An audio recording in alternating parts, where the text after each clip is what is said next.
हमको बंटना नहीं है। चाहे पंथ अनेक हों, हम सब हिंदू एक हों। उनका शंकराचार्य का पक्ष जो है कोर्ट में विवादित है। दूसरी बात,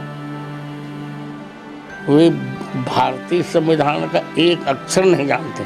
370 धारा अब कभी नहीं आएगी। उनकी 7 पुष्टि यत्न करे तो भी नहीं आएगी। भगवाधारी को ही राजनीति करनी चाहिए। ये भगवा ध्वज, ये भगवा रंग भगवान का रंग है। हमको बंटना नहीं है। चाहे पंथ अनेक हों, हम सब हिंदू एक हों। और जब हम एक होकर रहेंगे तो हमारा कोई बाल भी बांका नहीं कर सकेगा। वैसे एक अंगुली होती है तो कोई भी तोड़ देता है, तो जब 5 हो जाए मुक्का तो तोड़ने वाले के दांत टूट जाते हैं।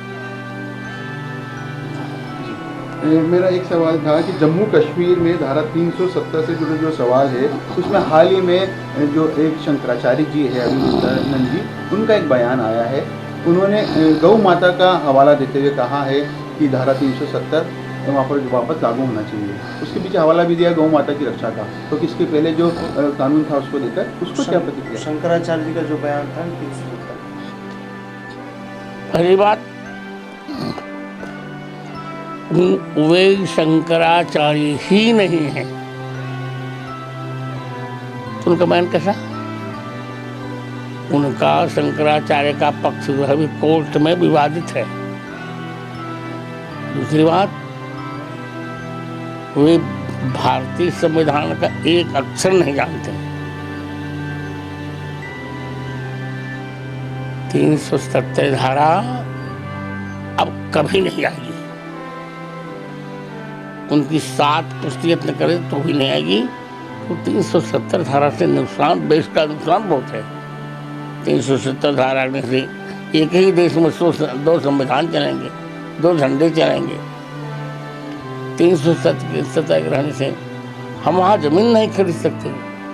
370 हम वहाँ कुछ भी नहीं कर सकते। हम कश्मीर को अलग नहीं होने देंगे। हाँ, गौ माता की रक्षा भी हो और 370 धारा समाप्त रहे, यही मेरा मंतव्य है। गुरुजी, एक बयान कल जो कांग्रेस के अध्यक्ष है मल्लिकार्जुन खड़गे जी, उनका साधु संतों के बारे में आया, खासतौर पे जो भाजपा में शामिल साधु संत है, उनके जो पहनावे हैं उनको लेकर उन्होंने बात करी। क्या कहना है उनका? क्या योगी जी के लिए तो उन्होंने कहा कि भगवाधारी को राजनीति करनी चाहिए। कहाँ लिखा है? राजनीति गुंडों को करनी चाहिए, राजनीति लुच्चों को करनी चाहिए, राजनीति लफंगों को करनी चाहिए। भगवाधारी को ही राजनीति करनी चाहिए। ये भगवा ध्वज, ये भगवा रंग भगवान का रंग है। इसी भगवे झंडे को शिवाजी ने फहराकर पूरे राष्ट्र को एक कर दिया, महाराष्ट्र को एक कर दिया था। भगवाधारी को ही राजनीति करनी चाहिए। सूटेड बूटेड को भारत में राजनीति नहीं करनी चाहिए। 2 दिन पहले जयपुर में ही एक बड़ी कॉन्फ्रेंस हुई थी जो वक्फ संशोधन कानून जो है उसके सिलसिले में मोती डूंगरी रोड पर। उसमें तौकीर रजा ने एक विवादित बयान भी दिया, मौलाना तौकीर रजा ने, कि हमारी जो आबादी है वो यदि सड़कों पर आएगी तो रूह कांप जाएगी। इस प्रकार के बयान आना किस तरह देखते हैं आप? बौखला गया है। यदि उसकी आबादी ये कहती है हमारी आबादी यदि एक हो जाएगी ना, तो इनके ये 141 देशों में कहीं नहीं रह पाएंगे, तो इनको रसातल ही जाना पड़ेगा। एक सनातन जो बोर्ड है उसकी भी मांग चल रही है, आपका क्या मत है? वो हम लोग अभी कुंभ में मीटिंग करेंगे, बैठक करेंगे, फिर निर्णय लेंगे। एक मेरा सवाल है, मोहन भागवत जी जो आरएसएस प्रमुख है, उन्होंने हाल ही में एक बयान दिया था कि जो तीसरे विश्व युद्ध की संभावना बन रही है वो पूरे जो पूरा विश्व है उनकी निगाहें वैश्विक शांति के लिए भारत की ओर है। क्या लगता है आपको? सही है।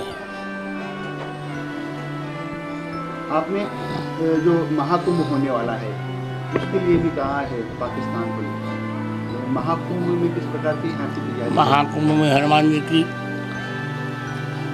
का 1000 कुंड यज्ञ होगा।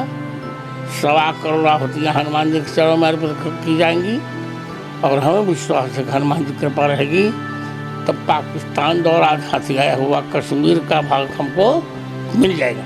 रामभद्राचार्य जी कह रहे हैं कि अभी मुक्तेश्वरानंद को ABCD नहीं आती है राजनीति की। ABCD शब्द जो है अंग्रेजी का है, काका गा भी कह सकते थे तो ज्यादा अच्छा लगता उनके मुख से कि एक भारत का विद्वान बोल रहा है। कश्मीर के मामले में समस्या क्या है? समस्या यह है कि भारत कहता है कि ये हमारा अंग है, पाकिस्तान कहता है कि ये हमारा अंग है। इतना कड़ा कानून गौ हत्या के बारे में जिस स्टेट में हो वो स्टेट पाकिस्तान का हो सकता है। रामभद्राचार्य जी का वक्तव्य आया। रामभद्राचार्य जी कह रहे हैं कि अभी मुक्तेश्वरानंद को ABCD नहीं आती है राजनीति की, भारतीय राजनीति की ABCD नहीं आती है। ABCD शब्द जो है अंग्रेजी का है, काका गा भी कह सकते थे तो ज्यादा अच्छा लगता उनके मुख से कि एक भारत का विद्वान बोल रहा है। खैर, तो वो कह रहे हैं कि अभी मुक्तेश्वरानंद को राजनीति की ABCD नहीं आती। हम ये कह रहे हैं कि कश्मीर के मामले में समस्या क्या है? समस्या यह है कि भारत कहता है कि ये हमारा अंग है, पाकिस्तान कहता है कि ये हमारा अंग है। जब दो लोग किसी एक वस्तु पर दावा करते हैं तो प्रमाण की जरूरत पड़ जाती है कि प्रमाण दो कि ये तुम्हारा है।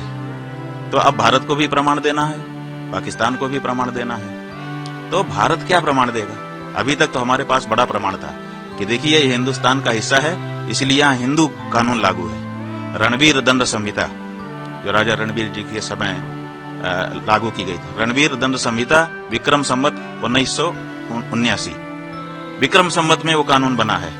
उसके साथ ईस्वी सन नहीं लिखा है, विक्रम संवत लिखा है। विक्रम संवत हमारा हिंदुओं का संवत है। विक्रम संवत से जोड़ करके कानून पास किया गया है और उसमें 10 साल तक की कैद है अगर कोई गौ हत्या करता है। यहाँ तक कि गौमांस अगर किसी के पास पाया जाता है तो 1 साल की कैद और दंड उसके लिए भी घोषित है। इतना कड़ा कानून गौ हत्या के बारे में जिस स्टेट में हो वो स्टेट पाकिस्तान का हो सकता है। अपने आप प्रमाणित हो जाता है कि ये हिंदुओं का स्थान है, यहाँ पर हिंदुओं का कानून चल रहा है। तो कश्मीर हमारा है, इस बात का सबसे बड़ा प्रमाण रणवीर दंड संहिता थी। गौ हत्या का निरोध था, गौ हत्या को दंडनीय अपराध घोषित किया गया कानून था।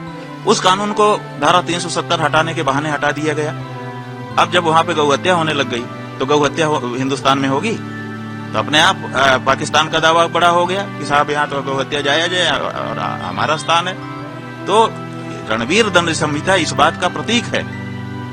गौ हत्या दंडनीय अपराध जिस भूमि पर है वो भूमि हिंदुस्तान की ही हो सकती है। चीख चीख करके पुकार करके ये कानून कह रहा था। तो फिर राजनीति जानने वालों ने इतने बड़े प्रमाण को वहां से क्यों हटा दिया? 370 धारा हटाने के नाम पर आपने ये क्यों किया? और आपने पूरे देश में लागू कर दिया भारतीय जो पीनल कोड था, इंडियन पीनल कोड, भारतीय दंड संहिता, उसको अब भारतीय न्याय संहिता 2023 कहा जा रहा है। तो भारतीय न्याय संहिता में आपने वो प्रावधान क्यों नहीं लाए जो प्रावधान पहले से वहां रणवीर दंड संहिता के माध्यम से लागू थे? उनको आपने भारतीय दंड संहिता में क्यों नहीं स्थापित कर दिया?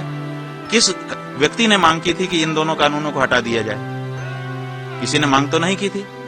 रणवीर दंड संहिता की धारा 298 का और 298 का वो किस कारण से भारतीय न्याय संहिता का हिस्सा नहीं बन सकी? क्यों हटा दिया गया? इसका मतलब है हम हाँ, गो हत्या पर जो प्रतिबंध परंपरा से वहां पर था, कानून था, उस कानून को वहां पे लागू रखा जाए ताकि गौ हत्या उस जगह पर ना हो सके। इससे दो चीज होती है, एक तो हम हिंदुओं की भावना की सुरक्षा होती है और दूसरे उस स्थान पर हिंदुओं का आधिपत्य रहा है, वहां पर हिंदू कानून चलते रहे हैं, इसलिए वो स्थान हिंदुस्तान है। ये बहुत बड़ा प्रमाण है। तो दोनों ही राजनीतिक दृष्टि से भी ये आवश्यक है और भावनात्मक दृष्टि से और धर्मशास्त्र की दृष्टि से भी आवश्यक है। तो हमने इसीलिए इसकी मांग की है। तो इसमें लोग कह रहे हैं कि हमारा वक्तव्य उल्टा है। उल्टा नहीं है। हाँ, भाई हम मांग कर रहे हैं कि 370 धारा हटाने के नाम पर जो आपने रणवीर दंड संहिता के धारा 298 का और खा हटा दिया, उसके लिए हम कह रहे हैं। श्रेष्ठ उत्तराखंड पर खबरों से जुड़े रहने के लिए चैनल को सब्सक्राइब और लाइक करें, बेल आइकन दबाएं और देखते रहें श्रेष्ठ उत्तराखंड।